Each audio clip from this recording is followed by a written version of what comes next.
Unsang prutasa nga magamit tanan gikan sa punuan padulong sa dahon ug bunga.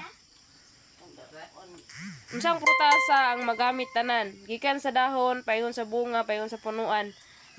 Napay kasing-kasing. Etcharat ana ato to. Loya sa sipwan ay. Nayayay ang bibi na. Papa. Pagaw pa ang bibi na. Bitaw guys, seryoso. Unsa man yung prutasa nga magamit gikan sa punuan padulong sa dahon ug bunga. Pati sa unsa? Lubi. Wrong.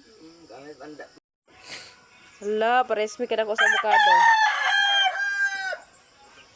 Nabidubid sa mama nga. Oh, hidog na akong avocado. Dako kayo.